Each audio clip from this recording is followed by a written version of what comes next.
teman-teman, kami dari kelompok 3 PBL Gizi Masyarakat Universitas Trisakti Yogyakarta. Nah, di sini kami akan memberikan edukasi terkait asupan kepada remaja.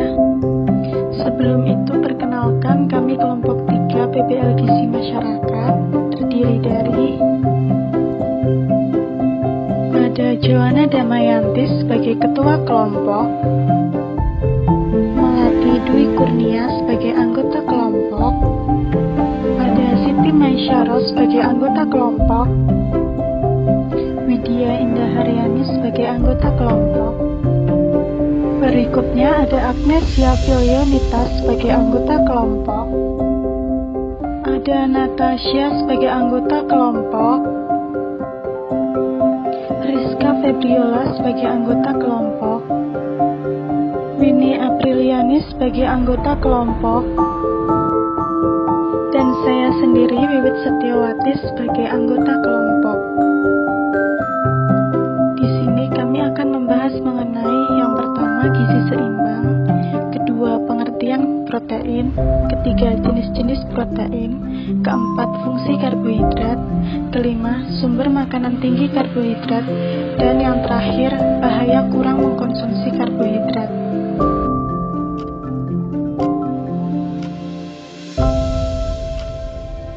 Yuk langsung saja simak video berikut ini ya. Gizi seimbang adalah susunan makanan sehari-hari yang mengandung gizi dalam jenis dan jumlah yang sesuai dengan kebutuhan tubuh dan memperhatikan prinsip keanekaragaman makanan yang berupa makanan pokok, lauk pauk, sayuran, dan buah-buahan.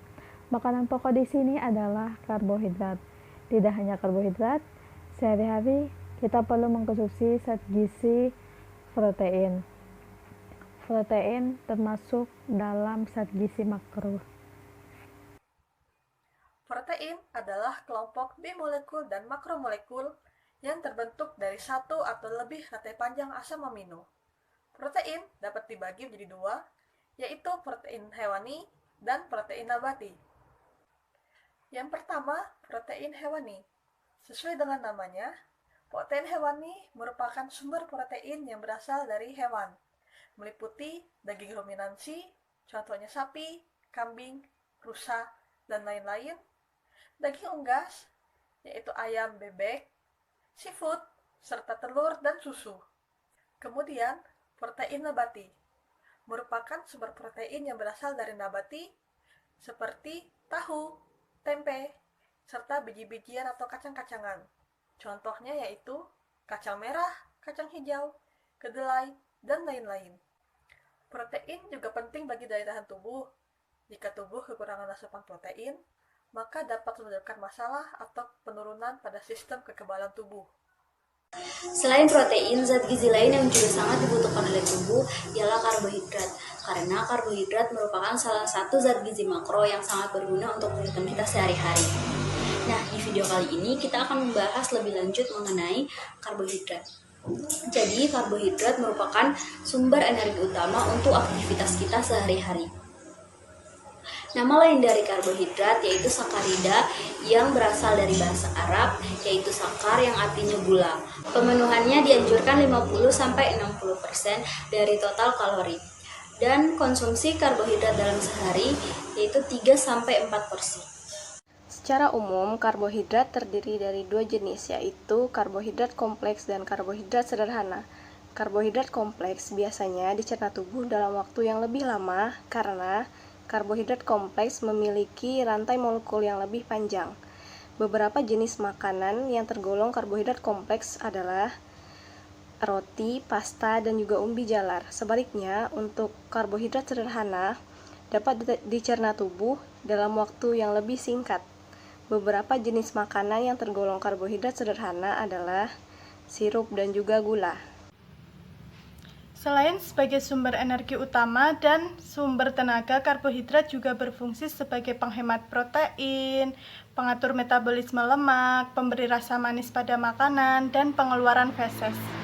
Sumber karbohidrat terdiri dari padi-padian atau serealia, umbi-umbian, kacang-kacangan, dan gula.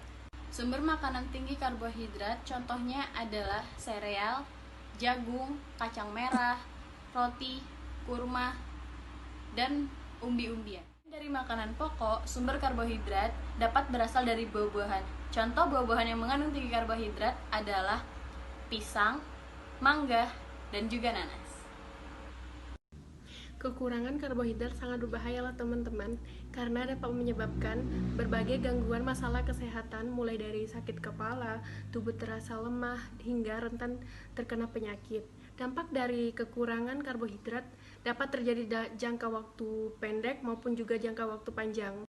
Dalam jangka pendek, kekurangan karbohidrat dapat menyebabkan ketosis, yaitu suatu kondisi ketika tubuh kita memanfaatkan lemak sebagai sumber energi kita.